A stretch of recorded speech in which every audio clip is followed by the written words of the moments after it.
اتبعوا ما أنزل إليكم من ربكم ولا تتبعوا من دونه أولياء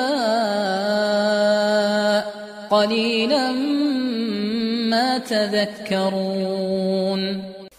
Pertanyaan yang kedua, adakah syarat-syarat diterimanya amalan? Jawabannya, syarat diterima amalan itu ada 3. Kalau terpenuhi 3 syarat ini, maka amalannya diterima. Yang pertama, orang yang beramal itu adalah orang yang muslim bertauhid. Seorang muslim yang bertauhid.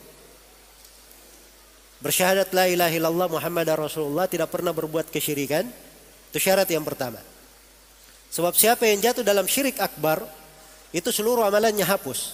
Karena Allah telah berfirman, وَلَقَدْ أُوحِيَ إِلَيْكَ وَإِلَى الَّذِينَ مِنْ قَبْلِكَ لَئِنْ أَشْرَكْتَ لَيَحْبَطَنَّ عَمَلُكَ وَلَتَكُونَنَّ مِنَ الْخَاسِرِينَ. Sungguh telah diwahyukan kepada engkau Nabi Muhammad dan kepada para nabi sebelum engkau.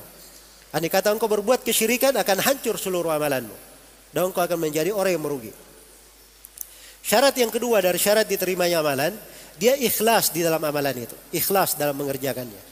Dia lakukan semata hanya untuk Allah Subhanahu wa taala. Dan syarat yang ketiga, amalan yang dia kerjakan, amalan ibadah yang dia kerjakan, itu adalah amalan yang ada tuntunannya dari Nabi sallallahu alaihi wasallam. Kalau tidak ada tuntunannya dari Nabi, maka tidak diterima. Karena Nabi sallallahu alaihi wasallam sendiri bersabda, "Man 'amila amalan laisa 'alaihi amruna fahuwa raddun." Siapa yang beramal dengan sebuah amalan tidak dibangun di atas perkara kami, maka amalan itu adalah tertolak. Ini 3 syarat. 3 syarat ini diterangkan dalam banyak dalil. Saya beri 2 ayat ya.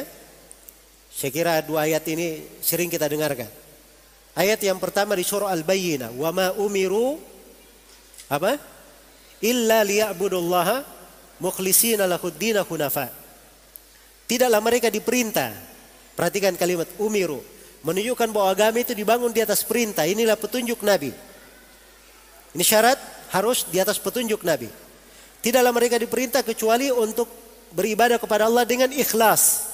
Mengikhlaskan agama hanya untuk Allah. Sebagai hunafa, orang-orang yang bertauhid. Ini 3 syarat. Ayat yang kedua, ayat yang terakhir di surah Al-Kahfi. Iya.